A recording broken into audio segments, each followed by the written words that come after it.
we will go through it quickly. Okay.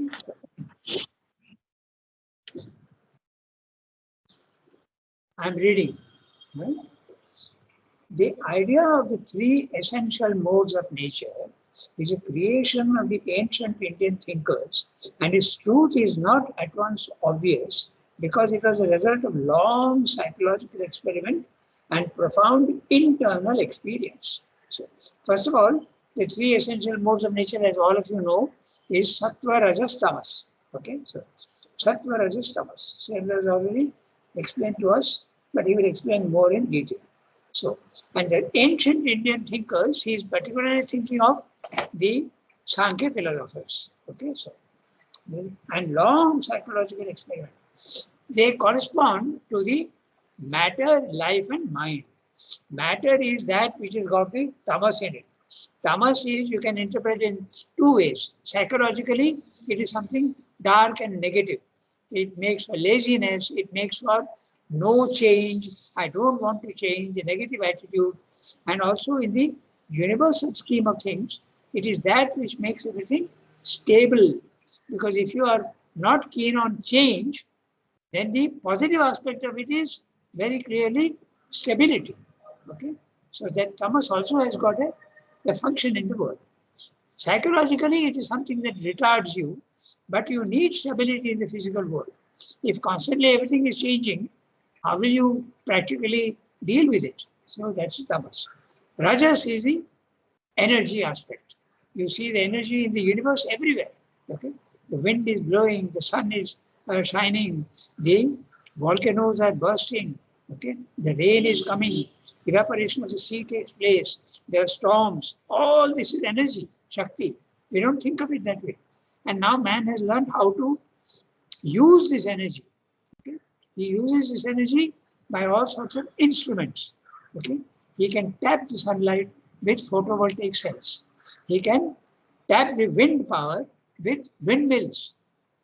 He can tap the ocean tides by putting instruments which measure the outgoing and the incoming tides. So he knows how to do it, but he does it all with instruments. And the yogi does it without instruments. He can do it without instruments. He can use sunlight as energy. He can use even the lightning that comes. He can use all these things. He can use the fragrance of flowers as energy. So this is the energy that is there everywhere in the physical world. Then finally you have the sattva. Sattva is the subtle realities. Okay, and in the mind, in human beings, it is the mental principle that allows you knowledge. Of course, this knowledge at the mental level is half knowledge and half ignorance. Yet it is something far better than the rajas. Okay, I go to the next sentence. Therefore, without a long inner experience, without intimate self-observation and intuitive perception of the nature forces, it is difficult to grasp accurately or firmly utilize. This he wrote 100 years ago, more than 100 years ago. Now it is 2024. And he wrote this in 1914 to 1920. Okay, it has crossed 1 century. So he's saying difficult to grasp accurately or firmly utilize. Now we are able to utilize, even physically we are able to utilize. Okay, physically science is being able to do that. Still, certain broad indications may help the seeker on the way of works to understand, analyze, and control by his assent or refusal the combinations of his own nature. So let's have a look at what is assenting and what is refusing. Okay, so he's saying, first of all, he's talking about the way of works, that is Karma Yoga. And he's saying there are three things: understanding, analyzing, and controlling. And how does he do that? By agreeing to it or refusing to it. So what does he agree to? He agrees to the pure energy of the aspect of Rajas. He agrees to the peace and calm of the Tamas. He agrees to the knowledge aspect of the divine. Of the mind. And what does he refuse? He refuses tamasic inactivity, which is actually a unconscious inactivity and darkness, that he refuses. And also at the level of the vital, the rajas, he refuses the impurity of the vital. At the mental level, he refuses to accept the confusions and doubts of the mind. So there is an assent and a refusal.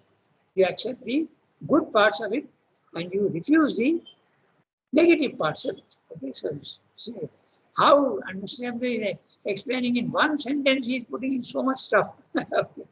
Just by analyzing the assent and refusal. And understanding first, then analyzing, and then controlling. Okay, so this is what we do. Or the combinations of his own nature. What are the combinations of his own nature? Sattva, Rajas, Tamas. Body, mind, life. These modes are termed in the Indian books qualities, gunas, and they are given the names Sattva, Rajas, Tamas. Note what interesting word, qualities. Okay, qualities are supposed to be positive always. Okay, so each of these has got qualities. They have got positive aspects, but they can, when they come down, they become distorted. They become dark. They undergo the law of diminution, and therefore each one. The tamas becomes negative, the rajas becomes negative, impure, and sattva becomes not illumination but darkness, not understanding and knowledge but ignorance. So this is what happens. Okay, but they are qualities essentially. Okay? So, sattva is a force. Now we explain. Sattva is a force of equilibrium, balance. Okay, a stable condition. Translates in quality as good and harmony and happiness and light. Okay, each of them you see it is good. Okay, which you accept easily. Harmony you accept. Happiness and light all you accept. Rajas, power, force, movement. Rajas is a force of kinesis and translates in quality as struggle and effort, passion and action. Okay? So all these you can, even passion can be positive. Okay? So I have a passion for the divine. I have a passion for achieving my goal. So that also can be very good. Okay? It can become dirty and impure, but it can also be an intensity of effort for the right thing. Okay? Passion and action. Tamas is a force of inconscience and inertia and translates in quality as obscurity and incapacity and inaction. Ordinarily used for psychological self-analysis, these distinctions are valid also in physical nature. This sentence very clearly tells you that between the individual and the universe, there is a very clear connection. Okay? Ordinarily used for psychological self-analysis. The sattva, rajas, tamas are usually applicable in your yogic effort. Okay? But they are there everywhere in the universe. Okay? And that's very interesting because the sattva, rajas, tamas also is applied by the Gita for everything. Okay? Even food, even animals, even gifting, even will. All these things are in the Gita. It's very interesting. Those who know the Gita know that these are discussed very clearly. Okay, so this is what it says. These are the each thing and every existence in the lower Prakriti contains them, and its process and dynamic form are the result of the interaction of these qualitative powers. He is still using the word qualitative powers. But now he is using the word qualitative in the sense of characteristics. But I think we can have just a very brief discussion because many of you may not have read the Gita. So, for instance, you take the case of will. Okay. Now, will can also be tamasic, will can also be rajasic, and will can also be sattvic. Okay. So, what would be that? I'm just quickly reviewing the Gita's thing. Okay. So, a tamasic will is something which is very easily tired, very easily given up, and it is not intense at all. Okay? So that's a tamasic will. Then what about the Rajasic will?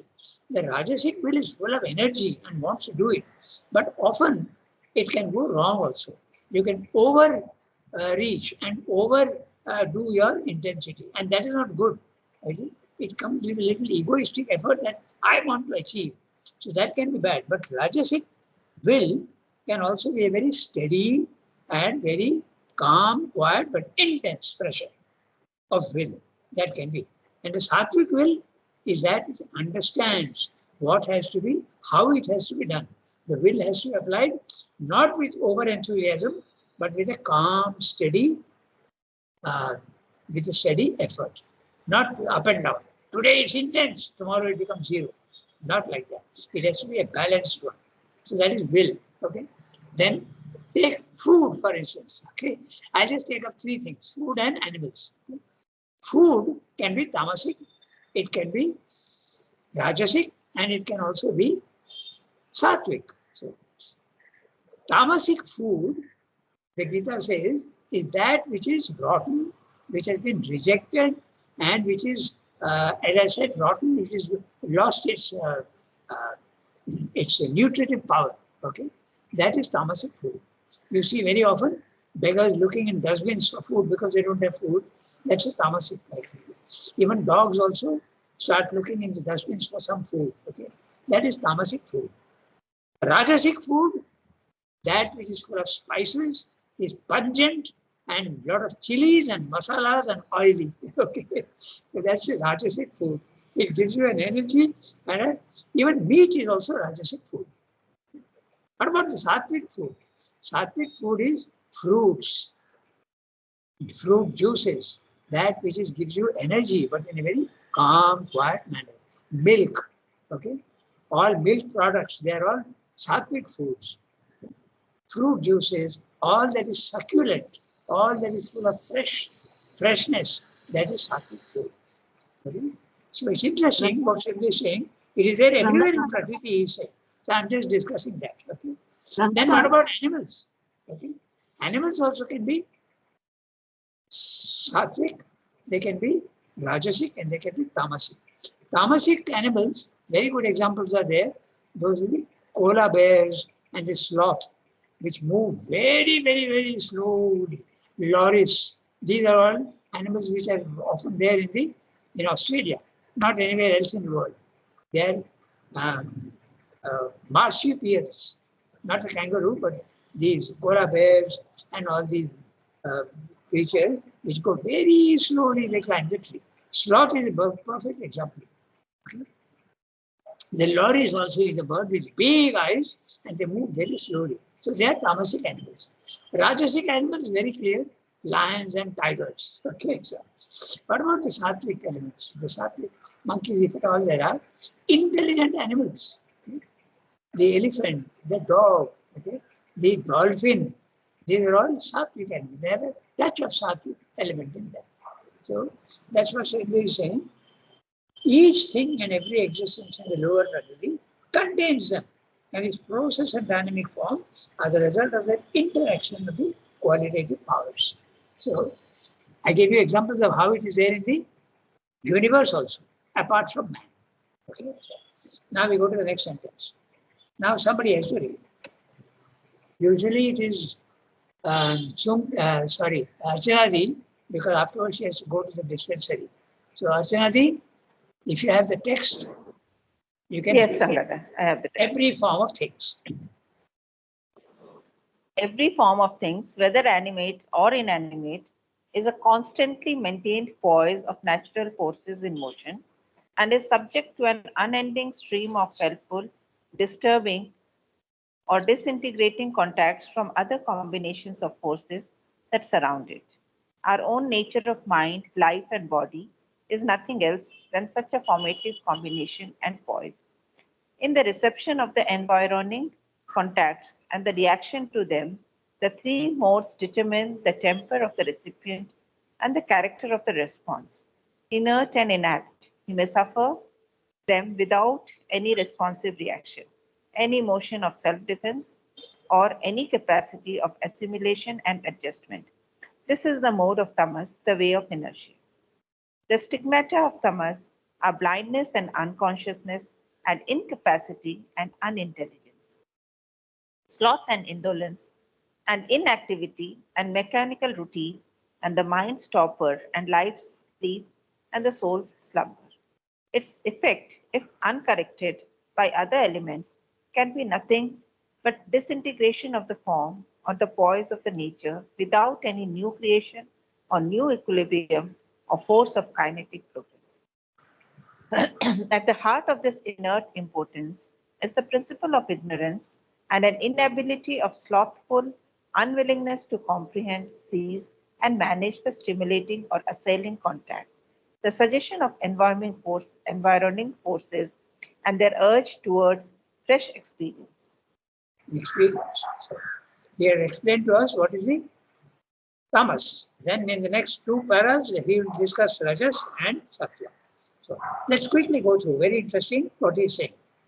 Every form of things, whether inanimate or animate, okay. I went up to the animate level, but now he's saying that sattva, rajas, tamas are also there in the inanimate, in a stone, in a mountain. Okay. So even in the plants, okay, plants are animate, but inanimate also he's saying that there is these three principles are there. We'll have a look at that. We'll see whether we can give examples. We'll see. Is a constantly maintained poise of natural forces in motion and is subject to an unending stream of helpful or disturbing or disintegrating contacts from other combinations of forces that surround it. So, these forces are there everywhere. The force of stability, tamas, the force of movement and energy, the rajas, and the movement of a help understanding in a balance and harmony. All these forces are acting even on the stone, because even on the mountain, even on the dust of the earth. Okay? So, our own nature, other combinations of forces that surround it. Our own nature of mind, life, and body is nothing else than such a formative combination and poise. Okay?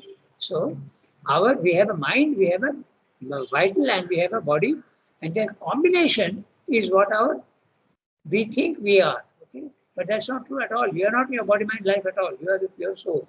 Body, mind, life will disappear, but the soul will never disappear. It's a true part of it.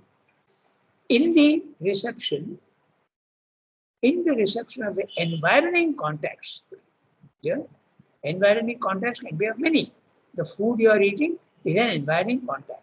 When you are meeting your friend, there is exchange of words. When you are out in the street, the weather also affects you. Okay, so all these things are the environing context. Someone gets angry at you, someone gives you comforting words. All these are environing contexts. Whatever is coming from the universe, up to you. And the reaction to that. Okay. Your own reaction also. Okay. It can be a tamasic reaction, it can be a rajasic reaction, it can be a sattvic reaction.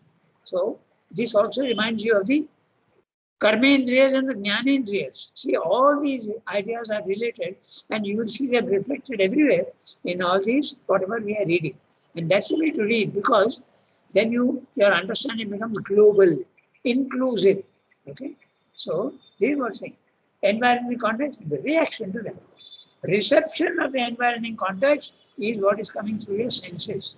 They are what Srila calls the inferent senses, through your senses. So they are the jnanendriyas. All your senses are jnanendriyas. You are receiving the environmental context through your eyes, ears, nose, throat, and skin. Touch, skin and your tongue. Okay. Now, inert and the recipient. Okay. You can react to these in a very insensitive manner. That would be the tamasic approach. Or you can approach in a rajasic manner. You get either angry and reject it, or you receive it very pleasantly. Both are rajasic. Okay. Then sattvic, you understand the true nature of the impact from outside, and you deal with it in the right way, with harmony and light and harmony. It's actually your reaction to that. All these things are there. You can see how detailed is the analysis of the sattva, rajas, tamas, incoming and outgoing. Okay. In the reception of the environing contacts and the reaction to them, the three modes determine the temper of the recipient. You are judged, your quality, your nature depends on the balance of these three, sattva, rajas, tamas, okay, and the character of the response. How you are receiving also is important, and how you are responding also is important, and they can be different. Inert and inactive, now he is talking about the negative part. Okay. Inert and inact, okay, that which is not in proper proportion to what is coming in. He may suffer them, suffer in the sense of experience them. Okay. He may suffer them without any responsive reaction. So that is, you remain absolutely calm and quiet. But this calm and quiet can be of two types. One can be very negative, insensitivity. Someone gives you a kick, but you are so insensitive that doesn't make any difference to you. That's a lower response, okay? But the higher response is you are in a yogic condition, and whatever is coming from outside, you are not disturbed, but you are fully conscious and you are fully alert and you are sensitive. That's it. That can be the right response. Now, it can also go to any motion of self-defense or any capacity of assimilation and adjustment. Now, look at that. Self-defense. Self-defense can be also very aggressive. Okay, that could be rajasic. Or any capacity of assimilation and adjustment, sattvic. Okay. See how he has given all the three in different words. So you have to identify the words and the mode of nature. Inert and inactive. Inert is the tamasic. Okay. Then motion of self-defense is rajasic. Assimilation and adjustment is sattvic. Okay. So this is the mode of tamas, the way of inertia, the way you receive things. The stigmata of tamas are blindness. Stigmata, the signs. Okay, stigma is usually is used in a negative sense. The stigmata, the wrong qualities, if you want, of tamas are blindness and unconsciousness and incapacity and unintelligence. Okay, sloth, laziness, non-movement, if you want, and indolence, inactivity, laziness and inactivity and mechanical routine are the mind's torpor and the life's sleep and the soul's slumber. So using mind torpor, is using life's sleep and the soul's slumber. Okay, so these are all the tamasic effects. Its effect, if uncorrected by other elements, which are the other elements? Rajasic and sattvic, can be nothing but disintegration of the form or the poise of the nature without any new creation or new equilibrium of force of kinetic progress. It's a very interesting way of putting it. So, if your reaction of inanimate things is tamasic, okay, look at the words carefully. Disintegration of the form. So, take a stone for instance, okay, or the poise of nature. Okay. Now, poise of nature, a stone's, the poise of nature is inactivity and it is absolutely quiet. But if it is tamasic in nature, like the stone, will it disintegrate? Of course, a stone will disintegrate over the forces of nature, but it will take maybe 100 years or 200 years or 300 years. Finally, all mountains and all, they become only small particles of sand and they end up on the seashore. So there's the poise is leading to disintegration. Okay, that's what he's saying. I have seen once, I used to go out for walks and I saw once, it's very strange, it happened. Okay? I saw a dead dog, okay, near the Indira Gandhi Stadium. Okay, and nobody was doing anything about it. Okay?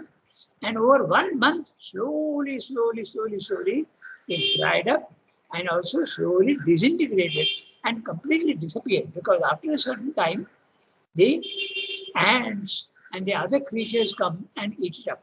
So it disappeared entirely. In nature also, that's what happens. In a jungle, when a lion dies or something, the vultures come and eat up whatever is there. The rest of it, even if the bones remain, nature takes care of them. Rain, sunlight, wind and all, will dissolve it. So disintegration, it happens. Okay? So disintegration of the form in the poise of nature without any new creation or new equilibrium or force of kinetic process. At the heart of this inert impotence is the principle of ignorance. So ignorance is a very major part of the tamasic principle, ignorance, and an inability or slothful unwillingness to comprehend. Inability, you may try, but you're not capable. The slothful unwillingness, most human beings have this element in them. They don't want any change in their life. You can look into yourself also, and if you are given a new alternative which may be better, the first reaction is always to say, no, no, no, I'm quite comfortable with what I am. That's what usually happens. So, slothful unwillingness to comprehend. Seize and manage stimulating or assailing contact. So, stimulating that which is beneficial to you, assailing that which can harm you. Okay? The suggestion of environing forces and their urge towards fresh experience, you deny. You deny the fresh experience, and the urge also towards fresh experience, you normally deny. But if you are a Rajasic type of character, you will examine and see that yes, I would like fresh adventure and fresh experience. Okay, so detailed description of the tamasic quality in individuals as well as in universe. Now we come to the next one, that would be Rajasic. How much time do we have? We have got time, 28. So we have got about 12 minutes or so. We'll read the next one. So who will read the next one? Okay. Archana ji has read. Yasmin, you have the Can I text? read? Yes, please. Yes, can I read? Yes, yes, go ahead. On the other hand, On the other hand, the recipient of nature's contacts, touched and stimulated, solicited or assailed by her forces, may react to the pressure or against it. She allows, encourages, impels him to strive, to resist, to attempt, to dominate, or engross his environment, to assert his will, to fight and create and conquer. This is the mode of Rajas, the way of passion and action and the thirst of desire, struggle and change and new creation, victory and defeat and joy and suffering and hope and disappointment are its children and build the many-colored house of life in which it takes its pleasure. But its knowledge Sunki, sorry, Yasmin, or we can't hear you. Just uh, adjust your mic and speak near the mic. We can't hear you very clearly. shall I read again from somewhere? Yeah, Can okay, you go hear ahead. me now? All right. Okay, I'll read the last sentence again. Okay. This is the mode of Rajas, the way of passion and action and the thirst of desire, struggle and change and new creation, victory and defeat and joy and suffering and the hope of disappointment are its children and build the many-colored houses of life in which it takes its pleasure. But its knowledge is an imperfect or a false knowledge and brings with it ignorant effort, error, a constant misadjustment, pain of attachment, disappointed desire, grief of loss and failure. The gift of Rajas is kinetic force, energy, activity, the power that creates and acts and can overcome, but it moves in the wrong lights or the half lights of the ignorance, and it is perverted by the touch of the Asura, Rakshasa, and Pisacha. The arrogant ignorance of the human mind and its self-satisfied perversions and presumptions, errors, the pride and vanity and ambition, the cruelty and tyranny and beast wrath and violence, the selfishness and baseness, and hypocrisy and treachery and vile meanness, the lust and greed and rapacity, the jealousy, envy, and bottomless ingratitude that disfigure the earth nature are the natural children of this indispensable but strong and dangerous turn of nature. Yeah. So, a very interesting para is saying that it's a strong and dangerous turn of nature because it is full of energy. It has a power, and that power can be used in the right direction or in the wrong direction. So it can be dangerous. So that's what he said. So we'll quickly go through. Very interesting, and each word we'll see how it applies. Okay. On the other hand, the recipient of nature's contacts. Who is a recipient? It can be the individual, it can be animate or inanimate. Okay, both. Okay. It can be a stone, it can be an animal, it can be a human being. He is a recipient of nature's contacts. Okay. We have discussed the nature's contacts. It can be food, it can be sunlight, it can be wind, it can be other people's comments on you, other people's praise or insults. All these are nature's contacts on the individual and even in the, by the way, even trees, okay? Even trees and plants are receptive. They have receptive power, okay? If you love them, they respond in a very positive manner, plants. And if you don't treat them properly, they also suffer, okay? So that's the recipient of nature's contacts. Touched and stimulated, solicited or assailed by her forces. So just see how interesting several words. Touched and stimulated in a positive way. The encouragement of the energy given to you. Okay? When you eat food, there is stimulation of energy in you. Okay? When someone praises you, it stimulates a happiness in you. Okay? So touched and stimulated. Solicited or assailed by her forces. The forces that are coming from outside can solicit you. Okay? They can ask for your cooperation, or they can assail you. They can also, an insult assails you, a praise solicits you. Okay, so may react to the pressure or against it. So when the pressure comes from outside, you may react in a positive way, or you may react against it. If someone is angry with you, you will normally react in a negative way. You will react against it if you are Rajasic. But if you are Sattvic, then you will not react at all. Okay? And if you are Tamasic, also you may not react at all through ignorance and insensitivity. Okay, so how inclusive is the language? Okay, she allows. Who is she? Nature. She allows.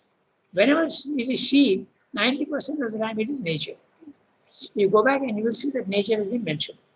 She allows, encourages, impels him to strive, to resist, to attempt, to dominate or engross his environment, to assert his will, to fight and create and conquer. Now, all these words can be negative as well as positive. So we'll have a look at that. Okay? She, nature, allows. Okay, first of all, she allows. If you are Rajasic, encourages. Okay, that is positive. Impels him to strive. That also is positive. Okay, to resist. Wrong influences coming to you, you resist. Okay, and you attempt. Okay, that is also good. Okay, to dominate or engross his environment. Now that's positive if it is not selfish. But if it is positive, selfishness to dominate is something negative. So I'm using or both, negative and positive. Or engross his environment, to possess it. Okay? To assert his will. Now, asserting your will against others is negative. But to assert your will against your own imperfections is something positive. So, to fight, again, negative and positive both, and create and conquer. So, these are all the principles of the Rajas. Okay? Conquer. This is the mode of Rajas, the way of passion and action, and the thirst of desire. Okay? You want, you can desire, can be positive as well as negative. And you can have thirst for the divine. That is something positive. But you can also have thirst for fame. You can have thirst for enjoyment. And enjoyment also can be negative and positive, both. Okay? Struggle and change and new creation. All these are aspects of the rajas, the energy aspect of it. Struggle and change and new creation.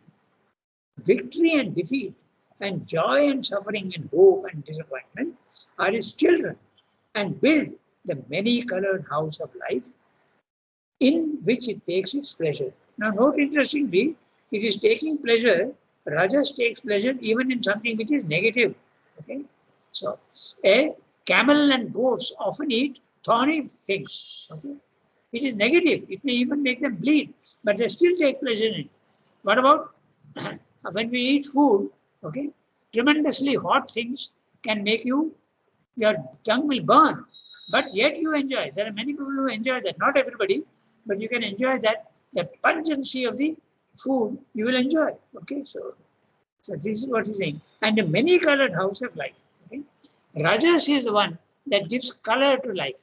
If Rajas is not there, everything will be bland and very flat. Okay, so it is that which gives you. There's a very interesting director. I forget his name now, Bengali director. And in all his movies, he used to always have a hero and a villain. Okay, so someone asked him, "Why are you always putting villain? Why can't you have a movie without a villain?" So he said, "But that's what gives you life. That's what gives you the interest." Okay? That's exactly what Sridhar is saying. Okay? He's saying that defeat and joy and suffering and hope and disappointment, the ups and downs of life, are what gives color, okay, and interest in life for his children and builds a many-colored house of life in which it takes pleasure. There are many people who enjoy other people's ups and downs and the anger and the outbursts also. The powers, enjoyment is also there in all this. That's the Rajasic element. But its knowledge is an imperfect or a false knowledge and brings with it ignorant effort. You make an effort, but it's ignorant. Error, a constant misadjustment, pain of attachment. Now look at that. When you are attached, you think there is something very good, but it will give you pain. Because when that person leaves, it will give you a little bit of pain. Okay, so not a little bit, sometimes it can be immense. Okay, so there's a novel by Somerset Maugham, okay, in which a person loved another person, but that other person never responded to the love. So, constant pain. The whole novel is built on that. Okay, so there's a pain of attachment, disappointed desire, grief of loss and failure. All these are the characteristics of Rajas. Now, Sridhar is talking about the particular good qualities of Rajas. The gift, I've got 1 minute, I'll finish the paragraph. The gift of Rajas is the positive aspects, kinetic force, energy, activity, the power that creates and acts and can overcome. These are all the positive aspects, pure energy without any impurities. But it moves in the wrong lights or half lights of the ignorance and is perverted by the touch of the Asura, Rakshasa, Pisacha. The Asuras normally are at the mental level, the Rakshasas are at the vital level, and the Pisachas are the subtle physical level. Okay? So these are the wrong elements at the mental level, vital level, and the physical level. Okay? The arrogant ignorance of the human mind and its self-satisfied perversions and presumptuous errors. Look at the word presumptuous error. You have an error, but you insist that it's the right one. Okay? You presume it to be the right one. Okay? It's presumptuous errors. The pride and vanity and ambition, the cruelty and tyranny and beast wrath. Okay? Beast wrath, that of an animal. Okay? And violence, the selfishness and baseness and hypocrisy and treachery and vile meanness, the lust and greed and rapacity, the jealousy, envy, and the bottomless ingratitude that disfigure the earth nature are the natural children of this indispensable but strong and dangerous turn of nature. The word natural is very interesting. When you say natural child, okay, it's a child born out of wedlock. Okay, so don't think natural means something in nature or something ordinary. The word natural children is children born out of wedlock. So they are not legal. Okay? In other words, there is a suggestion that all these things are not the right things. Okay? Treachery, vileness, meanness, lust, and greed are the wrong children. Okay? Born not legitimate children. They are the illegitimate children of this indispensable and strong and dangerous turn of nature. So, very beautiful description of how it can be positive as well as negative. Okay, so we stop here today. Okay, and very interesting. You reread the paragraph again and give examples to yourself of how it can be positive as well as negative. Okay, and if there are any questions, we'll deal with them next time. And note also interestingly, bottomless ingratitude. Okay, I'll give you a very interesting incident in the life of Ishwar Chandra Vidyasagar. Okay, he was quite a gentleman, quite a famous one because he was very wise. Okay? So one day what happened? Someone came and told him that such and such a person is criticizing you very badly and insulting you behind your back. So his reaction was very interesting. Normally you would ask, why is he doing that? Why is he doing that? Have I done any harm to him that he's doing that? But he didn't ask that. He asked the opposite. He said, very interestingly, and that's why they explain the bottomless ingratitude. I am commenting on that. Okay. So he said, why is he criticizing me? I have never done any good to him. It's the opposite of what he's asking. In other words, he's indicating that human nature is often ungrateful. So it's very interesting incident. Okay. He said, I have never done any good to him. Why is he criticizing me? The human nature is normally ungrateful. So normally you would ask, why? Have I never harmed him? But he's saying exactly the opposite. So it is a deep comment on human nature. So I stop here today and we'll pick up Lab Divine tomorrow and day after. So we are having the class tomorrow, although it's a Darshan day, but we'll have the class. Okay? So very interesting. Merci beaucoup.